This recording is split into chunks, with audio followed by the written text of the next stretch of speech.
Hi, Fernando. Welcome today. How are you? Hello, me too. It's a pleasure. The more of these pods I've been recording, the more fascinated I am about the journeys my guests have been through. And I think, I'd love to start with getting a bit of a view into your own story because you've gone from a very interesting path of being a digital native at Amazon through luxury, Yes. now a very physical, in-store heavy home improvement domain. Love to hear your thoughts about that journey, what you learned along the way, as someone who grew up inside the industry wouldn't see, as someone who came Mhm. in from the outside and took this Yeah, path. amazing.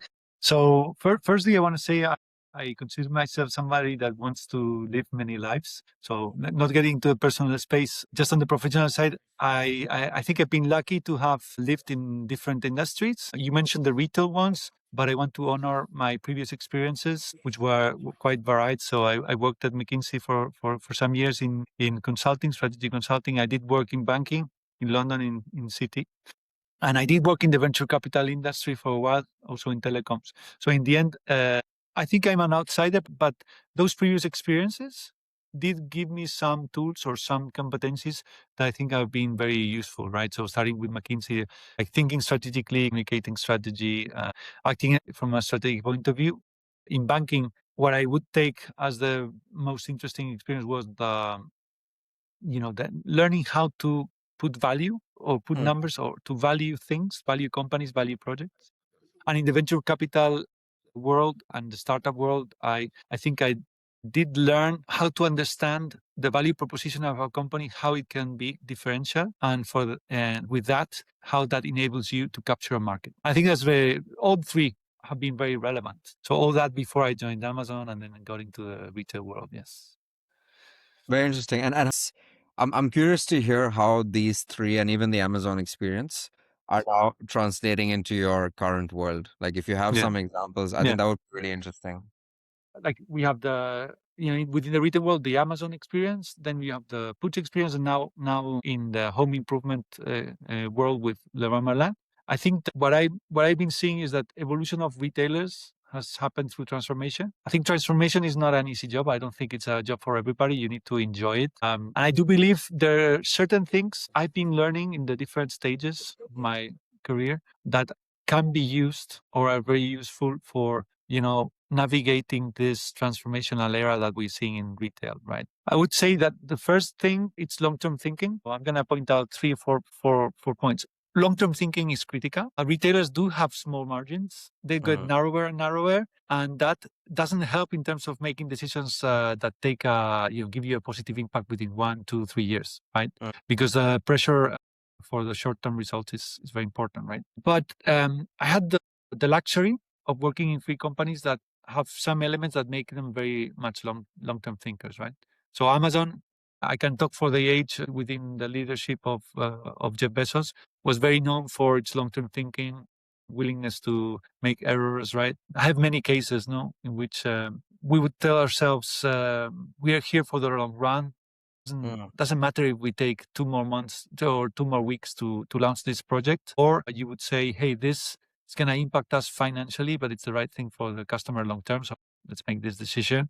So from Amazon, I think that one's clear. The other two companies I would mention, they have the virtue of being privately held. Puig, to start with, I think it's an amazing company with very strong principles. They kept those principles, and they were not so necessarily at the time influenced by being in the stock market. But that helped the company make big investments in things that could look risky, and that proved in time that they were the right bets, right? So they created products such as the Carolina Herrera, the stiletto, the gold. How do you call this? This golden thing they use for Paco Rabanne, and mm. that's being brave. It's about being brave, and that distinguished them from other players in the industry that may have been more influenced by shorter term results, etc. No, and they were more averse to risk.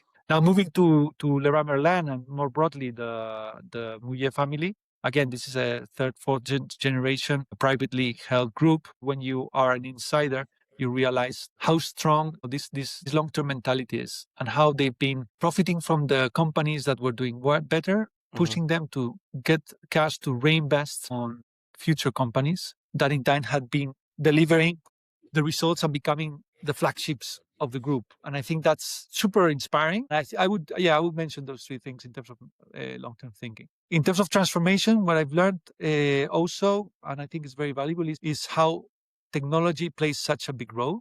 Mm-hmm. And these days, I mean, it's critical. I mean, any transformation is going to have some component of technology, and you need to build a rapport with that technology, how it impacts the business model, how to interact with tech teams, how to follow trends, right? So, in let's say at Amazon, I was lucky to make part of the team that launched Amazon Spain, and in fact, I was the first external hire to the business team, and I was also lucky because we hadn't launched new websites, new e-commerce websites for 10 years. The previous sites before Italy and Spain, France, UK, Germany, those had longer time periods to develop. We didn't. We had to go much faster. We went 3 times faster. In 3 years, we developed the business to the level in terms of complexity of categories to the rest. And that was a luxury for me as well, because I got to get involved in the delivering or developing all these businesses from the bottom, from scratch.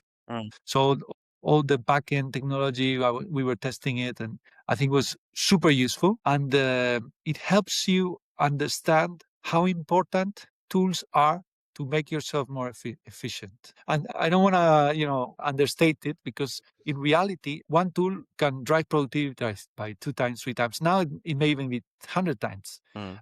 However, tools need energy to be developed, and business teams, in many cases in retail, may underestimate the level of energy they need to put upfront to make the right definitions, to make sure that these are the guy that you have in front, which is the guy developing.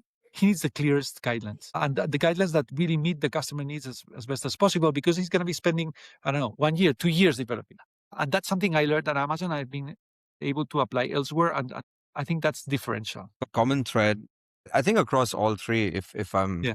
fair, is this notion of, one, obviously having the courage to take those longer term bets, and then two, the ability, because Amazon never cared about what the market thought about it, and then the other two are privately owned, which allowed for things like, AWS back then, which everyone thought, what is a bookseller doing getting into the business of hosting infrastructure? And now everyone knows that that's the real margin driver for Amazon at this point. So a lot of those big bets, right? And you mentioned the examples from Pooch as well. What I'm asking myself right now is, if we now focus a bit more on retail, besides the obvious thing of, short-term profitability, thin margins, is there a sense of inertia? Because it's an industry where I see again and again opportunities that are on the table, but there is a bit of a hesitance to grab them, right? Retail media is a beautiful example, and obviously again there, the Muye group is they've taken that long-term bet and they said, we're starting our own retail media platform and we're going to go do it. But technically and practically, there isn't so much stopping a lot of other retailers from doing this either. So what I'm trying to understand is it a mindset? Is it a DNA? Is there something in the mechanics of retail that prevents some of these big, scary long-term bets from happening? It's linked to what I was saying. One of the elements. I think there's 3 elements. One is how you embrace technology, how fast you embrace technology, because you follow technology and you're used to adapting to technology. It takes a lot of time. Another point is having an obsession on customers. And that's a very difficult definition, because I think everybody has a different. I'm going to give you mine. And then there's a cultural part. And in transformations, they entail huge efforts to change cultures, and that's very important. So, first point, the technology. So how you follow trends? No? You won't be surprised. ChatGPT launches December 2022. I probably learned 5 days after I saw that they had 1 million users. I wrote, like, also to help myself trying to project what would happen. I wrote kind of an essay that I published in LinkedIn, and then I went to my colleagues and started talking to them. Right, and I think it sounded like science fiction to them at the beginning. In fact, I really pushed hard to present to my colleagues within 1 month a concept to have a chatbot that would allow you to make decisions on how to do your projects at home and so on, powered by ChatGPT. And I think some retailers early on found that difficult to believe. Retail is one of the oldest industries in the world, right? So many people have been there for years. So I think imagining a complete different model of your business, sometimes it's harder, right? It's going to be harder than somebody that's been working in venture capital and is changing projects one year after another, right? So I think that's an important thing. So how do you follow trends very proactively and you're able to embrace them? That's one. Then you have the customer centricity. I think customer centricity may be considered in very different manners, right? So for me, the key is the customer data centric approach, which is in the end, it's not saying obviously I'm going to drop prices to zero because it's better for a customer. No, I think customer centricity means you have the data and you have the mechanism to understand what's valuable for customers or what's not valuable for customers and the actual impact it has on them. Only when you have that, you're able to bridge that with the investments you need to do and the benefits you get, right? And that's when you make the right decisions for your customer in an economic fashion. And that is also hard to incorporate. One of the challenges of retailers in the last 10 years has been that from a physical world, which was 90% of the business, suddenly there's new business models, either because, create platforms and people buy online, they research online, they do launch services, and you get to that model in which the actual customer experience, maybe 90% is out of the store. And you were mastering the experience in the store, but suddenly you have no way of tracking whether the delivery is being successful, the guy that installs the product has done it right. The customer service really gave the answer to the customer, and that's where I think retailers have been failing or having more challenges in the last 10 years. And I think this change of process to allow a retailer to be more customer data centric, I think helps them change processes, change goals, change ways of working. And that I can give you more details later about that. But finally, I think that's one thing that's super important is really transforming cultures. And I think transforming cultures when people need to change what they've been doing for a while, that's a pretty hard job. And it's very energy draining. You need to build trust with your fellow, executives. You need to be very generous of your time. You need to be very humble. You need to show that it's all for the benefit of everybody. And suddenly, those people start, feeling more comfortable and they start embracing new situations. Right? Historically, I think business teams and techniques tend to have some kind of Some healthy friction. divide. Right? I always say that in a very comedic fashion. I always say that the business teams look at the tech teams like the puppet of the Squid Game that turns around, sees you moving, right? And then the tech teams look at the business teams. The tech teams look at the business teams and they look at them as if they were the Pirates of the Caribbean, right? That's the extreme way of saying it, but I think making the effort to change those views and get them closer allows a company to move faster in terms of adopting technologies, right? But then there's another super important piece is that retailers, they are heavily dependent on people because people, they are the ones that transfer this transformation to the customer, are the ones that deal with the customers. You talk of tens of thousands. We have 18,000 employees. So in order to innovate, you need to reach those people. And that's also a very hard job.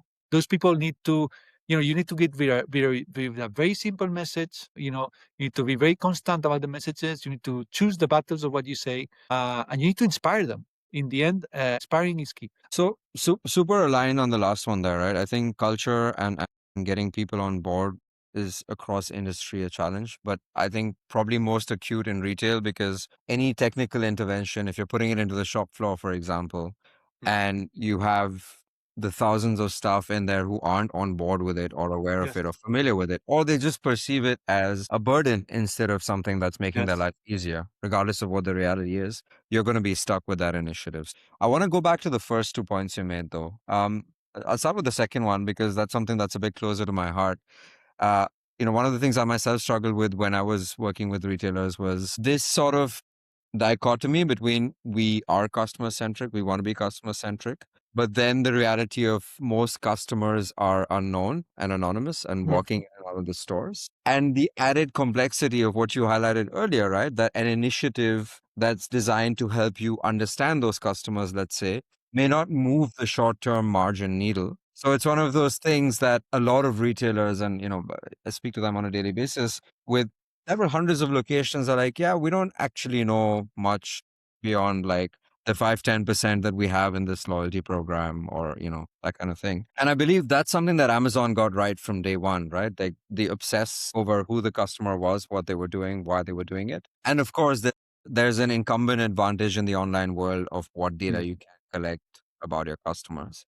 Tech has gotten there that you can now do that in stores a lot easier. Do you see this as something that's going to change in the short term, that people start to understand that customer centricity equals customer insight equals data equals, even if this is not moving the margin next month, it's not an option anymore, but it's a hygiene factor? I strongly believe it's already happening. At least the companies I'm interacting with. So yeah, I see that's happening in the last years. So I would say that there's something that is very particular of Leroy Merlin, and I was very surprised when I joined. Is that normally you see, you have a database of customers and then you communicate with them. I kind of joined the company with the belief that email channel was over, right? It was dead.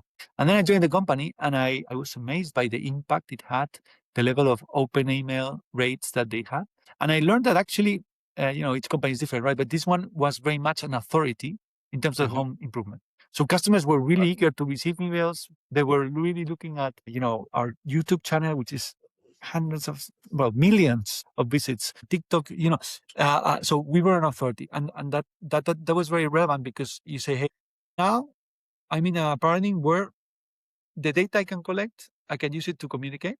Okay, that's very important. Yeah. But that's not enough. And what we needed, so beyond this asset that we had, what we needed was to capture more information about the experience of our customers. And I think the best tool for that is, the tools that we use for Net Promoter Score and so on. But those tools need to be very well implemented because I think they could be manipulated. You can influence customers. You may not reach sufficient level of how do you call it, relevant or valid, and you need to make sure that it's consistent in time because otherwise you kind of penalize or benefit people without an actual change. But that was super important in the case of this company, and I guess elsewhere as well. And it's been very transformative because now we are able to understand really the actual pain points in the different journeys, which are the most important and had the most impact. Okay. Again, this was not enough either because we had to combine it with something else, which is this concept of lifetime value. Okay, Amazon had named it differently, but I brought it from Amazon. Other executives that had worked in other companies had a similar concept. So we tried to implement it. It's been 4 years, and now people really talk about lifetime value. We have a model to measure it. We cannot get longer than 1 year to have it realistic, but it has an amazing impact on how we make decisions to favor the experience of our customers. Why? Because the moment we created this, and I think it was like maybe 1.5 years, 2 years after I joined, when we reached a point which was reliable, we were able to understand that, hey, you have a customer complaint about a delivery, and your lifetime value goes down by 15%. You have an impact on a relevant installation, and it goes down 20%. A customer with this, and suddenly we started looking for use cases that could be relevant, and then we put value into those. And the moment you put value into those, you understand that whatever, I do deliveries, and if I do deliveries and I have a complaint or I have claims in 20% of the deliveries, the cost of each claim, you get the cost of the call, the operation cost, and the loss of value of the customer is that much euros, and suddenly you need to incorporate it in the delivery, and that helps you make decisions such as, I may not want to sell these type of products in this type of channel or circuit. I may just stop because maybe my mirrors are breaking and X% of the times, have a bad experience. That was like far from being conceived like some years earlier.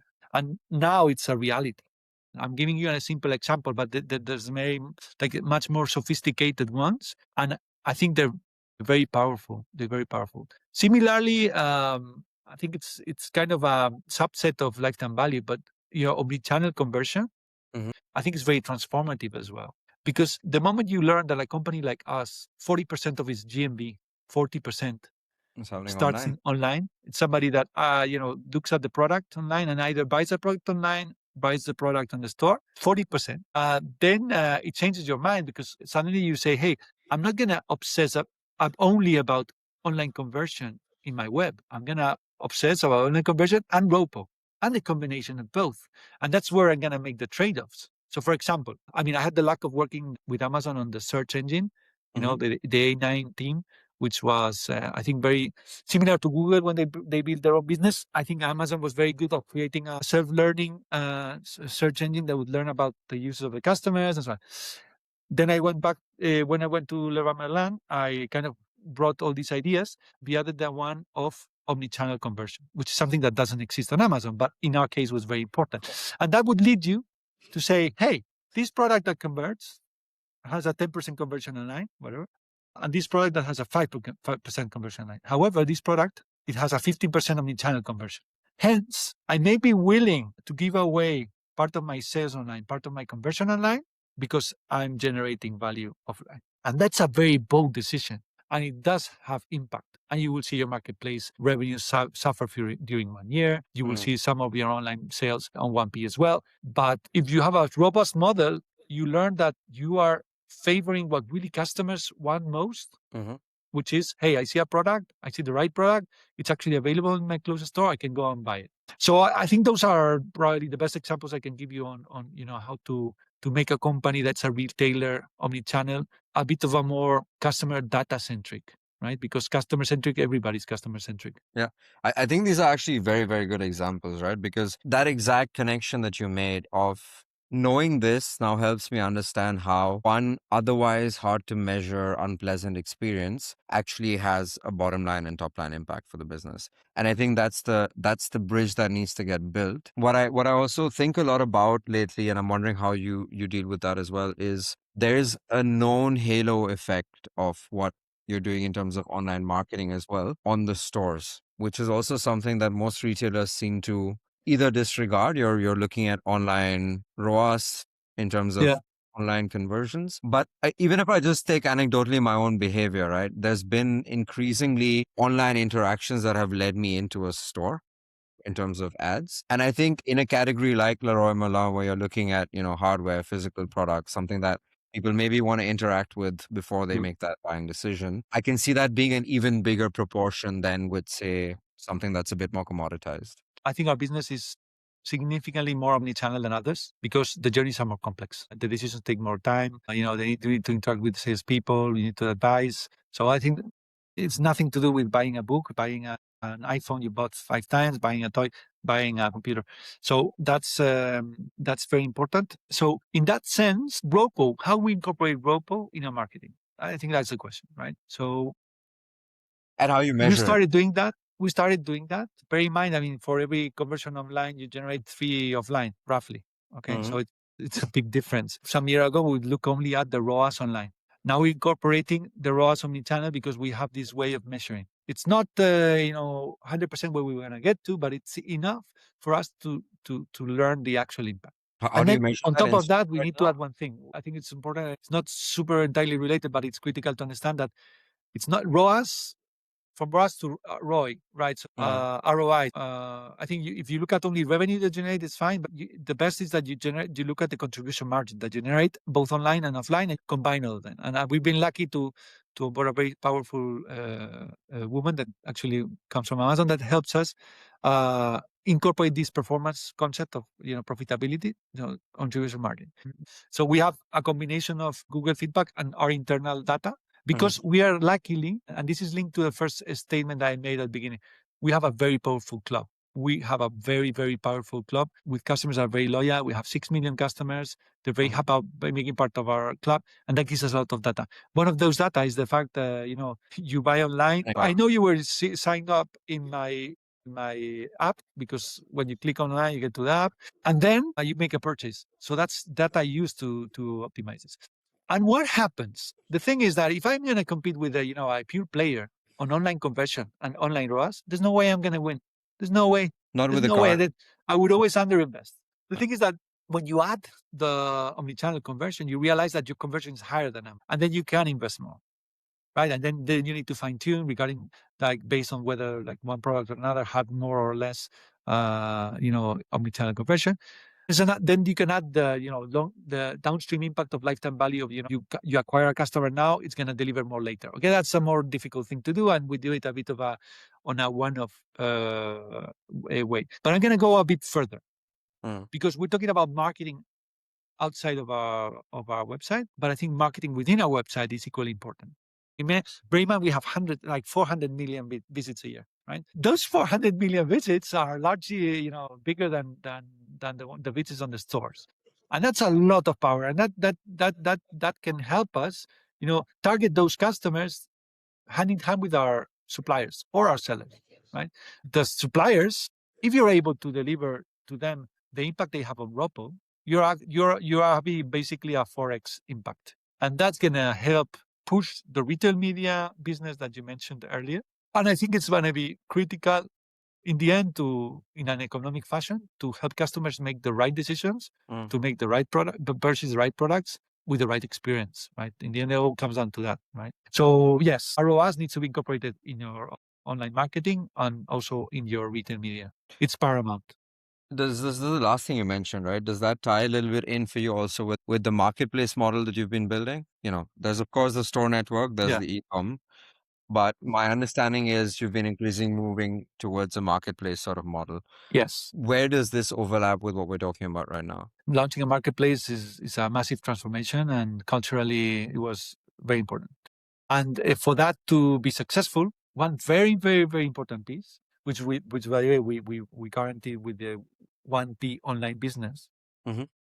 is that you benefit the stores of that. Stores need to be the best advocates. And now, linking with what we were discussing, marketplace has a high impact on lifetime value of customers. Firstly, because it helps you acquire new customers. That at the beginning tends to be more the case. And then as you grow and you're able to have an at par experience with your 1P experience, suddenly it becomes a model for driving loyalty of your customers, right? Because suddenly products within your core of your business, products that you were not able to offer, now you are able to offer, and you give more complete solutions. And that's very important, right?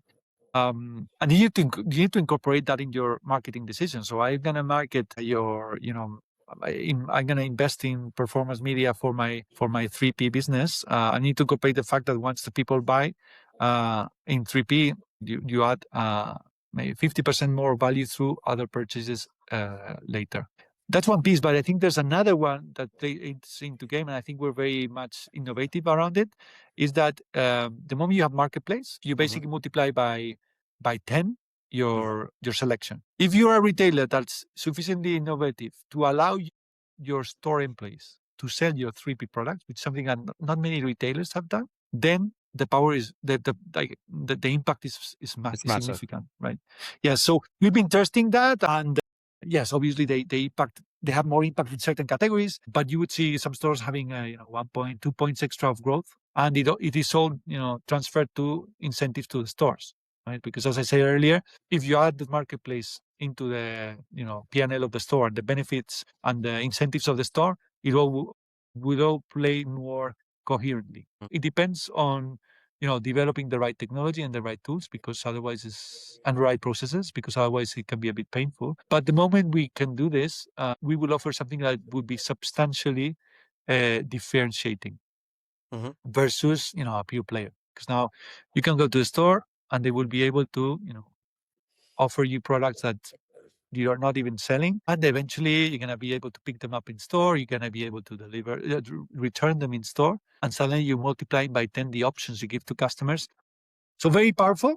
I was going to ask about that, right? So one of the big dissonances I see with other retailers who've adopted this model is the customer will be online, they'll see products in the marketplace, they'll consider this to be a part of the assortment of that retailer. You might visually still distinguish it and so on, but customer is a customer. And then they walk into the store and those products aren't available.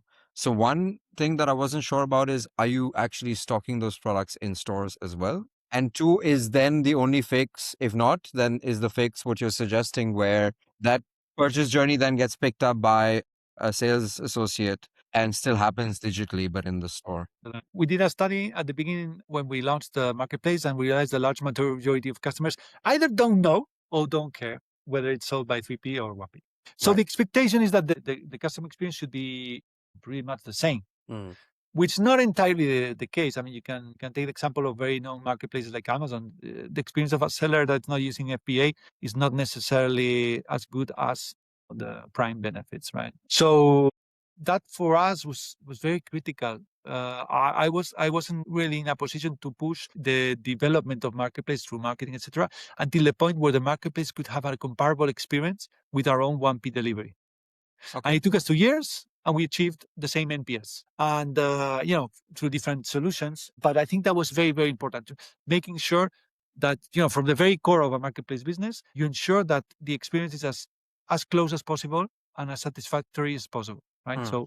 So that's key. Now, your question to whether we would stock in store 3P products, I think that's more questionable, because in the end, stores basically have significant space constraints, Mhm. and there's an opportunity cost Mhm. to the level where, I mean, if you're going to stock in store, most likely, it's going to be a 1P product that follows the entire life cycle. Now, that doesn't mean that we won't be able to deliver through our 1P network of delivery, which France has launched its own bulky business delivery. One common thread that I'm sensing through all of this is one of the points you also made, right? That cross pollination. That, you mentioned about innovation and seeing new things and then wanting to translate that into, okay, how does this work in our world? And my instinct is retail as a whole could benefit a lot from more and more people from other industries coming in and, bringing what they've learned there and applying that in retail. So, and this would be sort of for me, kind of toward the end of our conversation even, what would you say to people out there who aren't working in retail right now, but you definitely want to see working in there? Like, what's your message to them? Why am I coming over from a tech world or from a finance world or from a venture capital world and entering this beautiful, colorful world of retail? What's your message to me for that? Well, that's a very demanding question. I may want to. Do you mind if I just fine tune the question to make it, Sure. relevant for my company? So, Yeah, sure, why of would course. you want to come and work for Leroy Merlin? Let's make it that Right. way. I don't And want why to do would the Leroy favor. Merlin? I won't. I don't want to do the favor to my competitors. So yeah, why would you leave your tech career, your banking career, your consulting career, no, your whatever pharmaceutical career, and join a retail business like ours? I think it's a company that's in a very, very bright spot. Mostly, if you're interested by retail, I think it's in a very, very bright spot, because it's a company that, or it's an industry, let's say, one of the few sectors that are not being disrupted by digital. Mhm. They're being empowered by digital, because they have a business model that is quite robust versus digital. I mean, just in the case of our company, we sell very big products. I mean, Mm. they're not Amazon parcels. They're very big products. You need to put them in the ninth flat, and somebody needs to take care about that. So it's not. The second one is that we install products, right? And then that's a very beautiful and very complex and uh, very, very strategic, business model around the service, Mhm. which is, by the way, zero industrialized, and it has amazing potential to transform. And then you have another point, which is also very differential versus the digital disruption, which is the fact that, I mean, because you make big investments, 20K euros in a new kitchen or whatever, and it's once in a lifetime that you do it, you're not an expert. And I think that is not something you can find out in the market so easily, Mm. as something you can be part of, that can be fully transformational, can have amazing impact on customers, on people. And that's one of the beauties of retail, is that what you do impacts people, like impacts your friends. Your friends come and tell you, hey, wow, I love it, your new app, right? And this is very fulfilling. So yeah, I would select this value proposition for my friends to consider joining a company like ours. That's a convincing pitch. And with that, we'll come to our last section, our rapid fire round. 3 or 4 questions. Don't think, say the first thing. And I'll segue from where we left that last question, right? You made a great pitch for Yes. why to come work for Leroy Merlin. Let's talk about you. What's your management style in 3 words? It's evolved to be modern. Evolves to be modern. I like it. That could be a tagline for a brand somewhere. A morning and ritual that you swear by. A morning ritual, I bike to the office. Overrated or overused buzzword in retail right now that you think we don't need anymore? Oh, there's one I don't really like, which is I don't like it. It's digital. I just don't like it. It's One meal that you can cook really well. I only know how to cook fish in the Okay. oven.